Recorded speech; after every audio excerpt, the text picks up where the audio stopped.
All right, guys, welcome back to Mental Game in Action. I'm very excited about this week. We have two great clips of hands played by one of the greats, Doug Polk. In both of them, he folds it straight, but in the process, he shows two different kinds of thoughts that deliver totally different senses of agency to you in-game. My name is Jared Alderman. I'm a performance coach. Let's dive in. I'm gonna quit. No, I can't play with you anymore. I don't want you to quit. No, I don't mind. Shut out this equity for Dwan, not necessarily the sizing that Dwan likes to. Dude, what are you doing? All right, I'm out of here. I'm too steamed up. This month. Before we show the hands, I want to describe these two different thoughts that I'm going to be talking about. The first is prescriptive thoughts. The second is descriptive thoughts. Prescriptive thoughts is any thought that has a direct behavioral implication attached to the thought. So for example, I'm too high up in my range. That word too means we don't get to fold, right? A descriptive thought that is the same version of this would just be, I'm high in my range. Now, that can just mean that this is a fact. I'm high in my range. And it can imply that the circumstances under which we need to fold this hand are very rare, and maybe those aren't these ones, but we should seriously think about it before folding. We're going to start with prescriptive thoughts, and I'm going to show you a great example of this and talk about the problems this creates. Yeah, Just like got so broadly aggressive really quickly.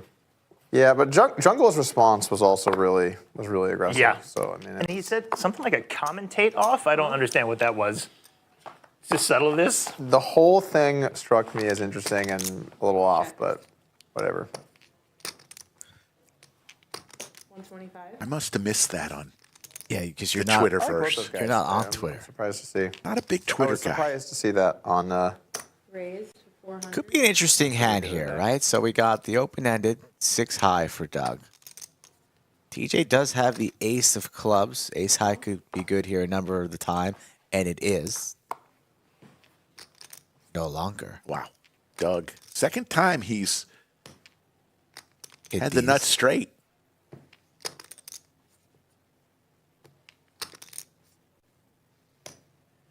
Already dealt 101 hands. Moving right along. Getting about 100 hands an hour. TJ, a very creative player in his own right here, right? So he's got the straight draw that's no good. He probably thinks maybe if he hits his ace, that could be good. 4 would be disaster for TJ. A club would also be disaster. Ooh, club. Got the dry ace. He's in position. You know Doug's not going to slow down. Straight's too good not to still go for some more value. But when the bet comes in, will TJ go for it is the question, or just surrender? That's 17. Big pot brewing here. Will TJ Doesn't- fire with his dry ace? Doesn't look like it, but he's going to mull it over. Exactly what he's thinking about here. 6,200. There he goes.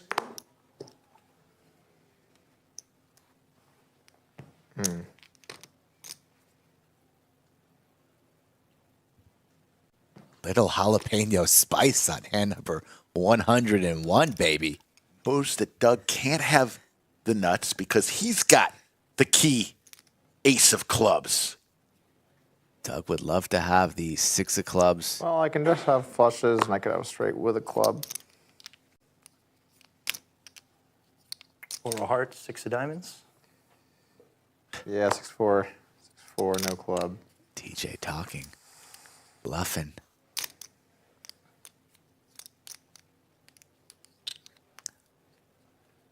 The boys have agreed to show. If they fold, the other player has to show 3 Lots times. of hands like to bluff here, though. That's the problem.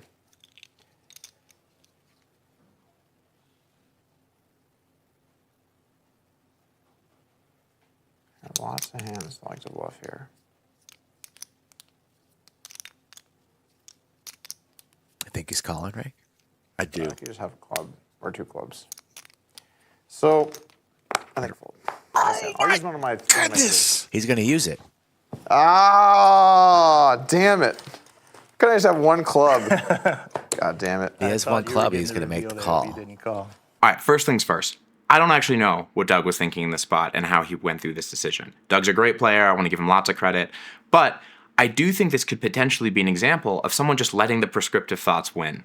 So you hear him talking the hand through, and he talks about how our opponent could have lots of bluffs, lots of hands that like to bluff. That seems like a problem. He also describes that we don't have a club.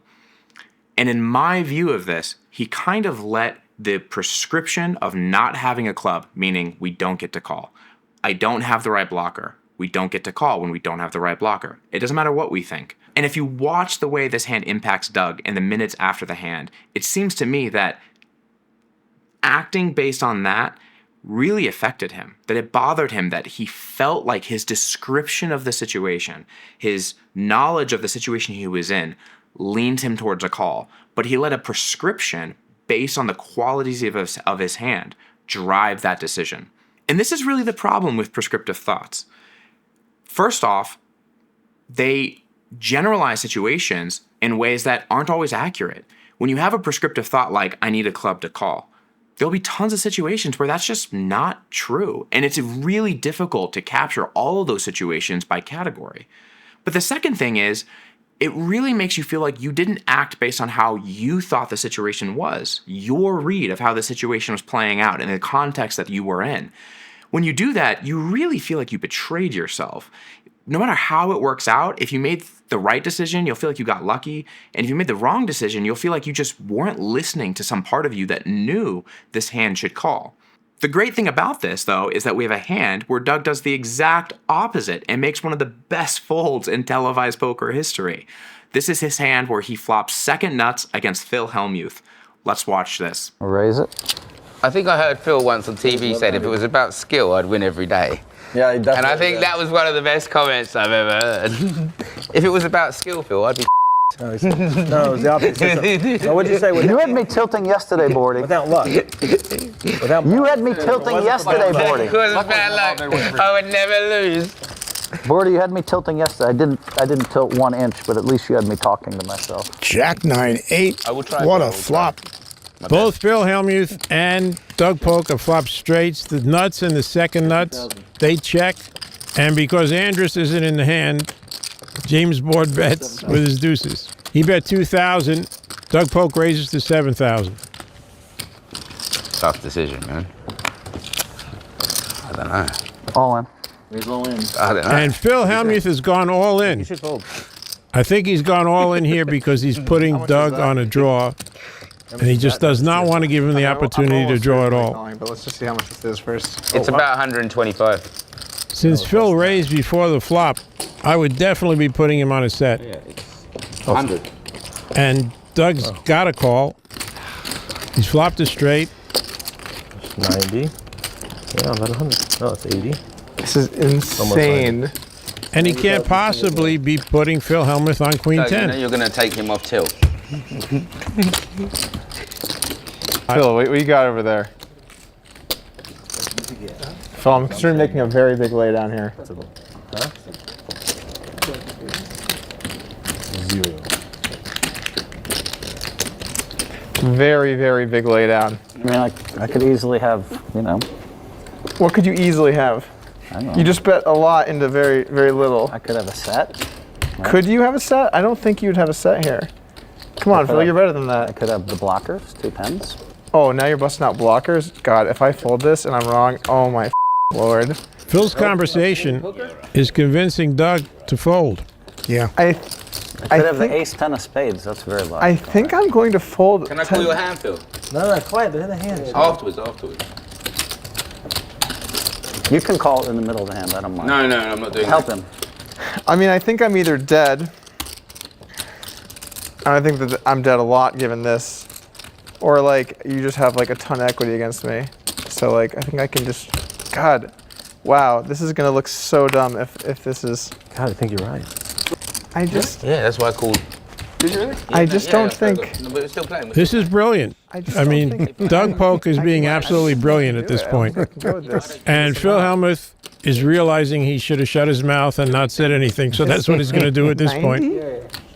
This is completely absurd. He has to get through him, and then he has to get through me. And then, no, this is just a fold. Wow. It's Wow. not a fold. Are you hell? crazy, Yes, right? God, I love that hand. All right. This is fascinating because if you hear Doug at the beginning, he says, I'm almost certainly calling, right? To me, this is the inverse of what we just witnessed. There's a prescriptive idea in Doug's head about where he's at in his range, how strong a hand it is, and what he's willing to lay down. But as he describes the situation to himself more, as he really takes in the context of what has just happened, it becomes clear to him that this is a fold. It's an incredible fold. There are many hands that I think are bloated out of proportion in terms of how good they are played. This is not one of them.